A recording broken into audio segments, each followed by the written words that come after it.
अस्सलामुअलैकुम वरहमतुल्लाहि वबरकातुहू।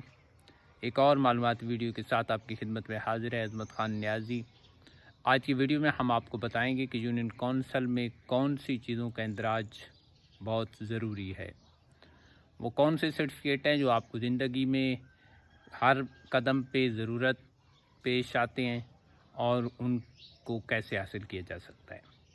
तो याद रखें, इंसान की ज़िंदगी में पैदाइश, निकाह और मौत, इन तीनों चीज़ों का इंदराज यूनियन कौंसल में बहुत ज़रूरी है। क्योंकि कोई बच्चा पैदा होता है तो उससे बर्थ सर्टिफिकेट की ज़रूरत होती है। अगर कोई शख्स निकाह करता है तो उसे निकाह के सर्टिफिकेट की ज़रूरत होती है। और अगर किसी बंदे की मौत वाक़ हो जाती है तो उसको लवाहिकीन को डेथ सर्टिफिकेट चाहिए होता है। ये तीनों डॉक्यूमेंट्स आजकल कंप्यूटराइज यूनियन कौंसल का सेक्रेटरी जारी करता है। वो उसी सूरत में जारी कर सकता है जब इन तीनों चीज़ों का यूनियन कौंसल में इंदराज हो। बात करते हैं सबसे पहले बर्थ सर्टिफिकेट की। अगर आप यहाँ किसी बच्चे की पैदाइश होती है तो उसका 60 दिन के अंदर अंदर आपने यूनियन कौंसल में इंदराज कराना है। इसका तरीका बड़ा सादा और आसान सा है। यूनियन कौंसल से आपको एक छोटा सा फार्म मिलेगा, उसको फिल करना है।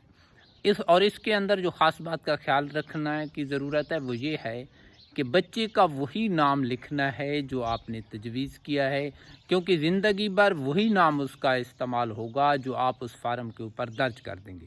ख़ासूसन स्पेलिंग का ख्याल करें और डेट ऑफ बर्थ भी उसकी हकीकी लिखें।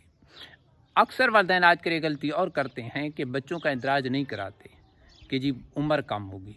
ये किसी ज़माने में होता था, बच्चे स्कूल में लेट दाखिल होते थे तो बड़े हो जाते थे तो उसमें उम्र छोटा कराना पड़ती थी। आजकल 4 साल का बच्चा स्कूल में दाखिल हो जाता है।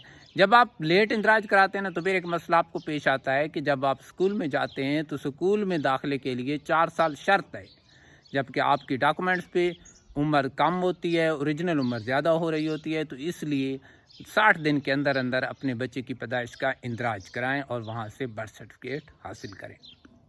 इंदराज के बाद 300 या 200% के मुआवजे में आपको सेक्रेटरी बर्थ सर्टिफिकेट जारी कर देगा। इसके इंदराज के लिए एक फार्म के साथ वालिदैन का शनाख्ती कार्ड लफ्ज़ करना पड़ता है और उसके ऊपर कवायद दर्ज करना पड़ते हैं। इसके बाद बात करते हैं निकाह की।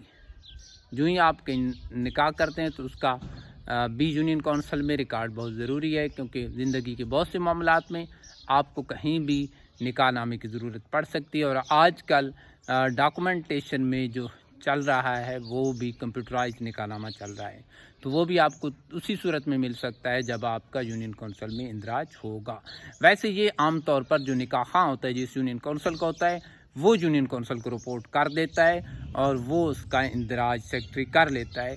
लेकिन अपनी तसल्ली के लिए आपको पता होना चाहिए कि मेरा निकाह यूनियन कौंसल में दर्ज है या नहीं। और तीसरी चीज़ जिसके ऊपर आज हम गुफ्तगू कर रहे हैं वो है डेथ सर्टिफिकेट।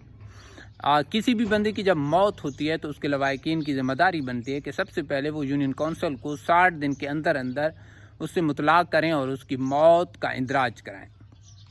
बर्थ सर्टिफिकेट और डेथ सर्टिफिकेट के लिए कोई भी हकीकी रिश्तेदार जाकर इंदराज करा सकता है।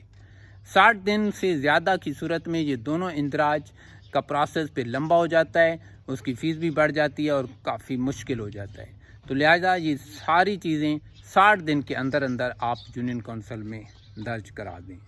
लवाहिकीन की तरफ से कोई भी जाकर डेथ की इंदराज करा के उसका डेथ सर्टिफिकेट हासिल कर सकता है, जो आपको ज़िंदगी के कई मौक़ों पर ज़रूरत पड़ेगा। और नादरा के अंदर भी फिर उसी डेथ सर्टिफिकेट के ऊपर आप इंदराज कराएंगे कि ये बंदा फ़ौत हो गया है। क्यों कि एक बंदा अगर फ़ौत हो गया तो उसका इंदराज और उसकी इत्तला यूनियन कौंसल और नादरा के पास होना बहुत ज़रूरी है। और ये तीनों डॉक्यूमेंट्स ज़िंदगी में आपको कहीं भी पेश आ सकते हैं। आज की वीडियो आपको कैसी लगी? अगर कोई बात समझ नहीं आई तो कमेंट्स कर दें, उसकी वजाहत अगली वीडियो में हम कर देंगे। हमारे चैनल को सब्सक्राइब कर दें, बेल आइकॉन का बटन प्रेस कर दें ताकि आपको आने वाली हर नई वीडियो मिलती रहे। Thank you. अल्लाह हाफिज़।